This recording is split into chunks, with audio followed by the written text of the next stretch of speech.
weekend, det er lørdag, og mig og Simone, vi har endnu et kreativt projekt, som vi gerne vil prøve.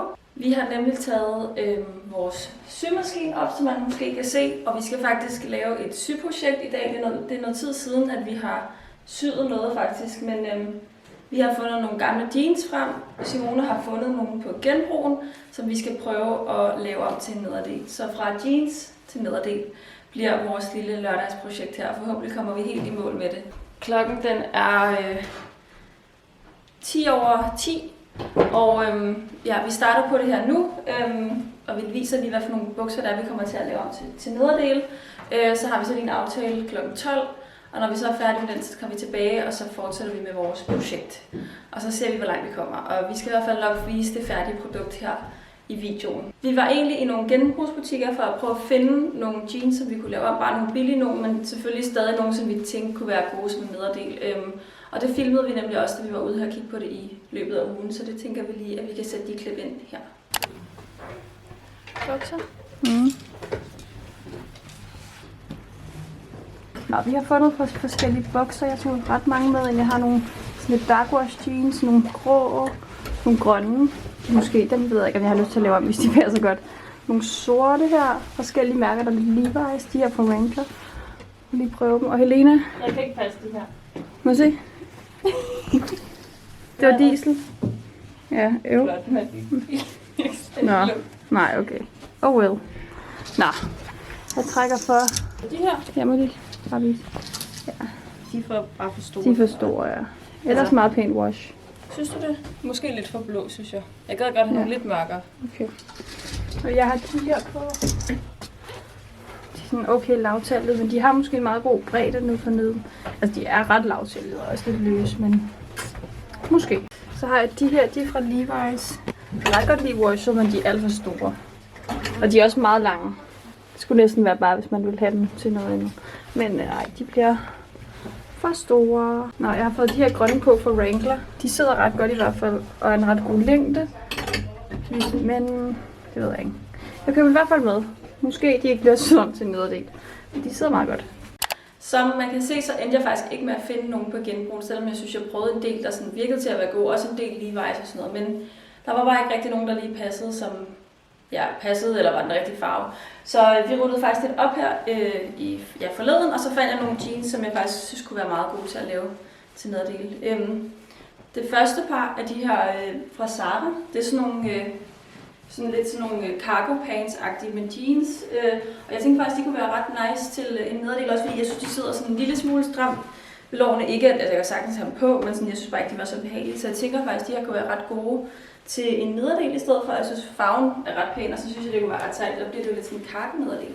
Og det andet par er de her, som faktisk er fra Levi's. Det var nogle, som jeg havde fundet inde på Selby, men de her synes jeg også bare sådan var lidt for stramme på lårene. Men jeg kan meget godt lide, at de var sådan ret brede for neden, så jeg tænker måske også, at det her kunne være ret nice til en denne nederdel. De her og de andre faktisk er super højtallede. Ikke at jeg tænker, at de gør noget, men jeg synes, farven her er ret fed. Jeg fandt 2 par i genbrugen, som jeg tænker, at det er dem, jeg sådan primært vil fokusere på. Og det var det her par sådan meget klassiske denim jeans. Jeg synes bare, at det her wash var ret pænt, så jeg håber, de kan blive gode. Og så fandt jeg det her par Wrangler, som jeg også synes var ret nice. Det er sådan et par sådan lidt grøn-grå farve. Der synes jeg var ret pænt. Jeg tænkte egentlig, måske jeg ikke havde lyst til at lave dem om, men jeg synes alligevel, de sad lidt for stramt sådan ned ad benene som bukser. Så jeg tænker, at de kunne være meget gode som en nederdel i stedet for. Og så ellers så har jeg bare lige her. Jeg tror lige, jeg prøver anden først. I laver en tester.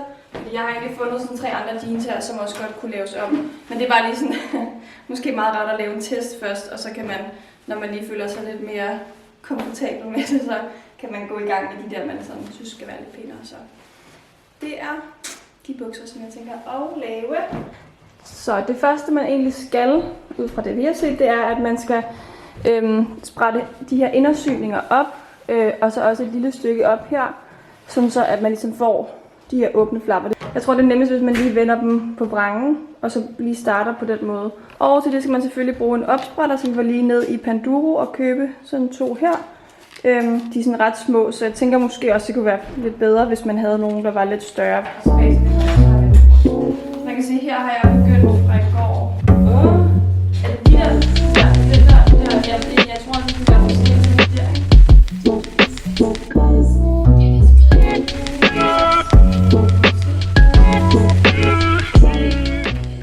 Det er åbenbart en lille smule svært at få den her lille fold dernede i benet sådan til at... Det kommer til at se ud her. Så nu fik jeg sådan endelig hul på bunden sådan af jeansene her, og det er åbenbart, det er den ret, det tog lidt tid at få den her syning op, fordi den ligger sådan foldet her. Men man skal ikke fortvivle, det ender med at blive fint nok, når man får den op, selvom man føler, at man river den helt fra hinanden. Så nu skal jeg bare følge den hele vejen op. En lille update, jeg er kommet igennem hele første ben her, og er kommet herop til, hvor man også lige skal tage et stykke, fordi det skal jo kunne foldes ind over hinanden, og så er det bare i gang med næste ben. Det er det samme med mig faktisk, jeg er også kommet derop til.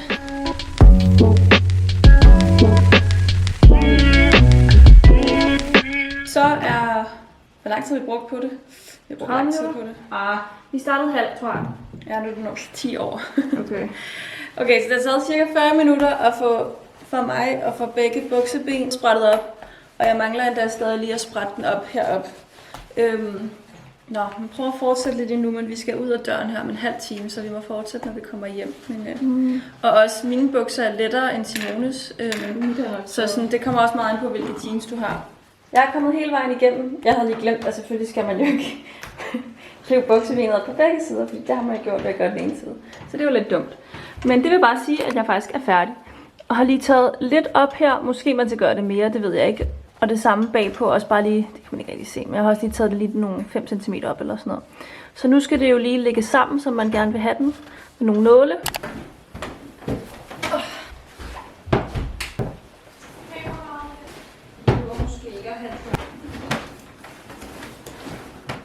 Så vi fik endda spist en lille smule, og nu er det tid til at tage afsted. Her ligger der nogle selfie-poser, som vi skal sende til selfie. Men nu er afsted mod Vesterbro.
Forsiden har jeg bare placeret den ene foran den anden, og for ligesom at få den sådan okay pæn her bagpå, der har jeg sådan vendt den rundt, og så alignede jeg sådan kanterne og puttet nålene indvendigt, men man syr den altså udvendigt.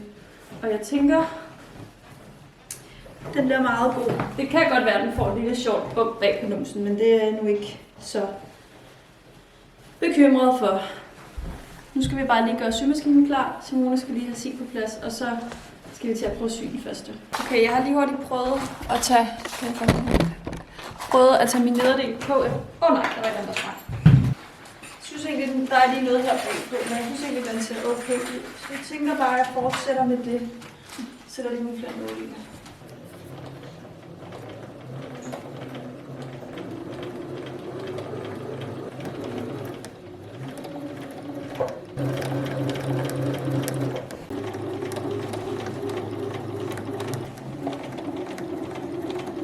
Så er den i gang. Ja. Så har jeg syet og skal vende den rundt nu. Og det der kan du også lige klippe rundt, når der er. Ja, så gør jeg det bagefter der. Så må vi se. Den kan have fået en mærkelig ting bag på numsen. Forfra. Okay, det kan man jo ikke så godt se, men Det ser godt ud, det der. det er jo den her ting, jeg har syet her. Og så bagpå, der har den nok fået en lille bump. Men jeg tror måske, det er Måske hvis man lige steamer det sådan. så skal man jo lige lave kanterne og sådan noget. Også ikke, så de sådan ikke trævler. Men jeg tænker måske, det er meget godt. Sådan her. Tada! Wow, den er flot. Jeg synes faktisk, at længden er meget god, så vi kunne gøre den kortere. Er med bagpå? Ej, det ser fint ud bagpå. Gør det? Ja. Wow. Så er Simone i gang. Jeg vil bare gerne have noget. Jeg synes ikke lige.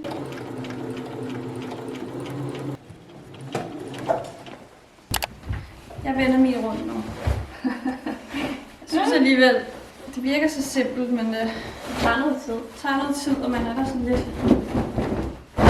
Jeg tror, jeg skal lige stime også det der bagpå, og så sådan her bagpå. Det tror jeg bliver okay, ligesom. Og den har du lavet endnu længere nu næsten. Nå, du må lige prøve den på. Tada! Den er meget fin. Jo, det er også fint. Det er fint. Jo, man kan godt gå ind. Det synes jeg nu faktisk godt, man kan. Jeg tænker lidt, at nu lyset er så dårligt, og vi gider nok ikke i gang med en til. Men det er jo søndag i morgen, så kan vi jo lave en til der. Men vi fik da ikke færdig nu.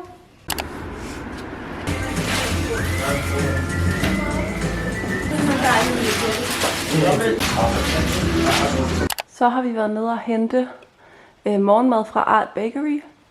Og vi har købt sådan 2 boller med ost. Vi har lavet en lille vaniljeискaffe, og så har vi selvfølgelig købt nogle fastelavnsboller. Og det her over er sådan en gammeldags en. Og alt det her stel er fra det der olio, som vi faktisk var til at lære selv på igen i går. Men vi købte ikke noget. Jo, du købte den her kop. Nu vil vi bare spise lidt mad. Og bagefter så skal vi selvfølgelig i gang med at sy en til nederdel. Nå, nu har vi lige spist, eller jeg spiser stadig lige min bolle her. Jeg synes, den er tung, men den er god.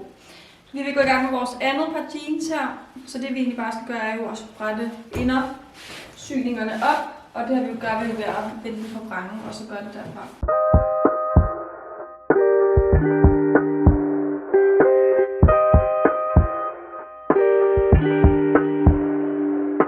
Så har vi fået gjort de næste par bukser klar. Vi er kommet hele vejen igennem og har åbnet op her. En lille smule op foran og en lille smule op bagpå. Vi er kommet hjem her for måske en halv time siden. Vi skulle lige spise lidt mad, og nu skal vi til at lægge vores nederdel ud, og så ligesom sætte nåle for ligesom at vide, hvor det er, vi skal sy henne. Og så tænker jeg, at med den her nederdel, der kunne jeg i hvert fald godt tænke mig at lave slisset lidt højere oppe, end den første nederdel, jeg lavede. Ja. Også bare for at gøre dem lidt forskellige. Men jeg skal også klippe den her en lille smule kortere, for de er ret lange, de her bukser. Men det må jeg lige tage, efter jeg har sat nåle i, så lige prøve den på, og så lige vurdere det.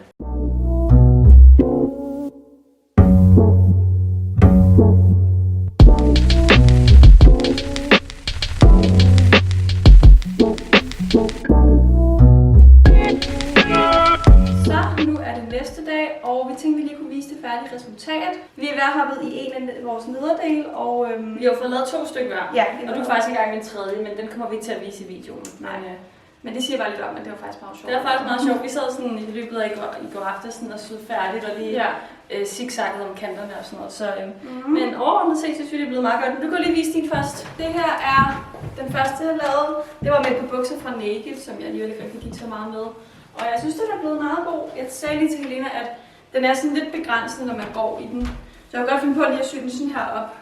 Altså, ellers synes jeg, den er mega pæn, og jeg kan ret godt lide farven til sådan en slags nederdel her. Så overall synes jeg, den er blevet meget god, men jeg tager den nok lige en lille smule op, så den er lidt nemmere at gå i.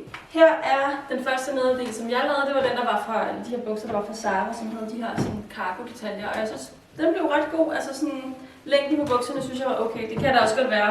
Ej, jeg synes egentlig, længden er fint. Jeg synes, den er sådan lidt begrænset, når man går, men jeg synes, det er fint nok. Ja. Men jeg synes egentlig også, den blev ret god, og så sådan, så den bare sådan her. Vi havde lidt problemer. Bagpå får den måske en lille smule mærkelig fold, men altså, det er også som om, den sætter sig lige ved numsen, så måske den gør den bare lige sådan, former den lidt. Så den blev meget god. Her er den anden nederdel, jeg lavede, som var lavet af de der Levi's bukser. Og jeg synes den her blev rigtig, rigtig god faktisk. Den er også meget mere sådan, man kan bevæge sig meget med i den. Og jeg endte jo også med at sådan klippe et godt stykke af de her bukser, fordi at de var ret lange i forvejen, så jeg synes lige at klippe den lidt op gjorde den lidt bedre. Så den er blevet lidt kortere end den anden, men det synes jeg egentlig er meget godt. Jeg havde lige set en nederdel fra det, der hedder Style Addict, som jeg ret gerne vil have, som også var sådan midt i nederdel, lidt i den her farve, og jeg synes faktisk, den ligner den ret meget. Jeg tænker, at den skal jeg da nok blive glad for. Ja. Nå, det her det er min anden nederdel, og det var jo med et par bukser, som jeg fandt på genbrugen. Og jeg synes bare, den her wash var ret pæn. Men ja, den synes jeg er blevet meget god. Og de her bukser var sådan lidt, der er lidt stræk i dem, og det tror jeg egentlig kan være meget godt, fordi så kan man sådan, så er det lidt mere fleksibel. Men nu har jeg selvfølgelig også lavet slidset ret højt på den her i forhold til den anden, så det gør det også lidt bedre. Ja, den synes jeg også var ret god. Jeg er allerede i gang med et par grønne bukser, og jeg har nogle flere, som jeg måske vil have på. Det var jo lidt det for den her video, eller i hvert fald det her, for det her projekt, vi har lavet. Vi brugte jo både nogle bukser, som var sådan lidt mere sådan loose fit på en eller anden måde, i hvert fald ned for enden. Men dem her, jeg har på her, var sådan lidt mere, altså de var ikke stramme, men de var sådan okay, mere straight, ja. Og det gik egentlig også fint, så man kan bruge ret mange forskellige bukser, hvis der er nogle bukser, man synes er blevet for stramme til, hvad man lige kan lide, så kan man jo lave dem om og sådan. Ja. Og sådan, jeg tror også, altså det der tog længst tid, selvfølgelig det første par bukser, eller det første nederdel, tager jo længst tid. Det tager noget tid at sprætte det op, måske sådan en times tid-agtigt. Ja. Men, og så derefter så tager det måske halvanden til at få det syet færdigt, inden vi er færdige måske. Ja. Men i hvert fald kan vi godt anbefale at prøve det, også bare for at bruge noget, man selv har lavet, og så recycle, eller upcycle sine ting. Men det var bare alt for den her video, og så håber vi, at I vil se med næste gang, vi lægger en video op. Hej hej!